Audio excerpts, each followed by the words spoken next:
So it was like pop, pop. Me and my teammates ran right to the locker room, and we just bunkered up. You could see the tears starting to come down and the parents hugging their kids. It appears that this was a targeted event. Breaking tonight at 7 o'clock, multiple people are dead after a shooting at an ice rink in Pawtucket, Rhode Island. This all happened about 2:30 this afternoon in the Lynch Arena, and you can see that it's not too far from Interstate 95. Hello, and thanks for joining us at 7 tonight, everyone. I'm Ed Hardy. And I'm Maria Stefano. So this situation has been developing all afternoon into the evening. Here's what we know right now. Pawtucket police confirm that 3 people are dead. That includes the shooter. Another 3 people are injured. The shooter opened fire during a co-op hockey game. Police believe that person died of a self-inflicted gunshot. Investigators think this was a targeted attack stemming from some kind of family dispute. Several schools were participating in this game, including St. Raphael Academy, Providence Country Day School, North Providence, North Smithfield, and Coventry. We have live team coverage tonight from Pawtucket. Let's start with our own Sharman Sacchetti. Sharon? Well, we can tell you I spoke with a goalie who was on the ice at the time that shots rang out. He described a frantic scene. At first, he didn't think it was actually gunshots. He thought there were balloons popping. And then when he realized what they were, he hurried and got off the ice and ran to the locker room. Listen in. So it was like pop, pop, and I thought it was balloons.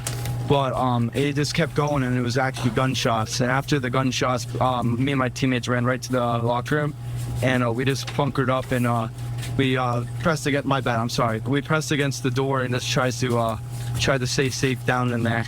But no, it was very scary. We were very nervous. So yeah, it was very scary. Where did the shots come from?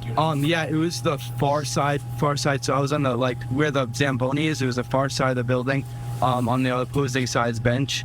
Yeah, it was scary. It was a lot of shots. I think I heard 14.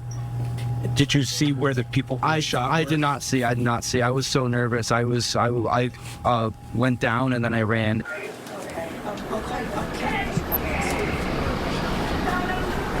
So yeah, everybody just ran to get out of there. And this is video inside a nearby convenience store. People just poured in there, including that student's own mother.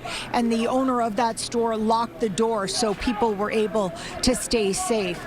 That teen described when he did see police, it was like a wave of relief.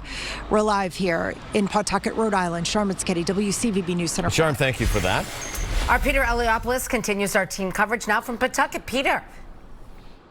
Yeah, Maria, Ed, so we're at the police department, which is where we've been all afternoon since we got down here. And this is where families have been coming. It's where they were bused, those who were inside of this hockey arena at the time that those first shots rang out. And then they were bused here. We have video of those first players, families, spectators arriving here to the police department. Many people still wearing their uniforms at the time after this all unfolded earlier this afternoon. Now, since we've been here, we've seen families leaving. They've been talking with police, giving their witness statements, and then reuniting with other family members who have come here in separate cars to come and pick them up because, again, they were bused over here.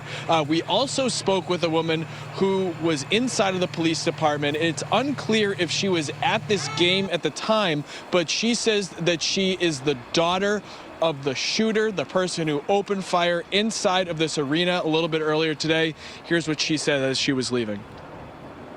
Your father was the shooter? Yeah. What happened? What happened? He shot my family,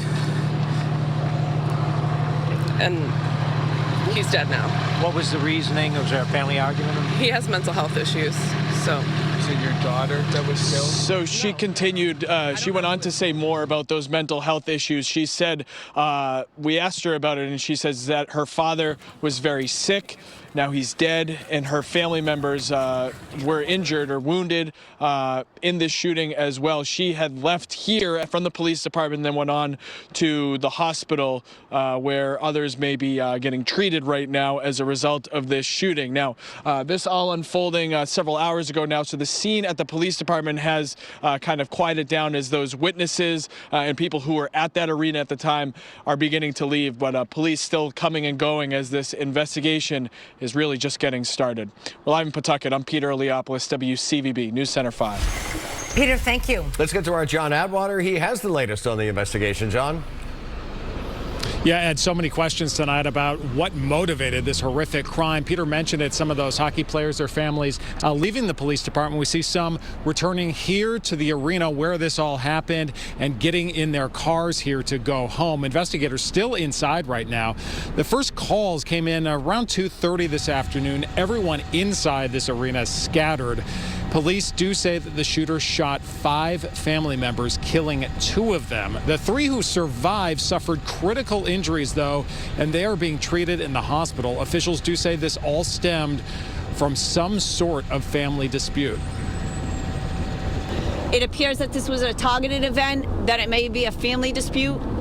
We cannot release the names of the victims because obviously we want to speak to the family, make sure that the family is well aware of what happened before we release that information publicly. It is very tragic, right? You're thinking about these are high school kids that were doing an event. They were playing, with their families watching, fun time, and it turned into this. So it's got to be traumatic. Obviously, so much trauma inside this arena for everyone who is here. Officials at this point not saying what led up to the violence. We do know, according to officials, that the shooter then turned the gun on themselves.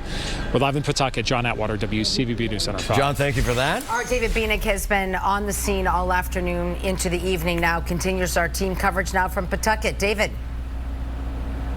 Maria, good evening. There is video from what happened inside this arena this afternoon. And while we can't show it on TV just yet, we can describe what happened. It shows the view from behind the players' benches. There are some players out on the ice in their white and red jersey. When first there were a couple of shots, followed by several more in rapid succession. We count approximately 13. Some of the players dive under the benches. Others climb over the boards and skate across the rink to get away. The camera then pans over to a spectator session where there is some commotion and presumably where the shooting happened. One of the first officials to arrive on scene this afternoon was the local state representative here in Rhode Island. Here's what she told us.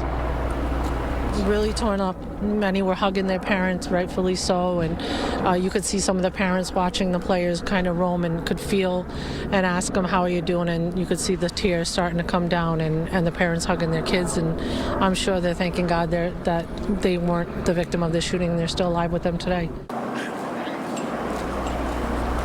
We did see a stretcher being rolled into the facility a short time ago. It is unclear if the bodies of the 3 people who died are still inside. The arena will likely be closed for quite some time.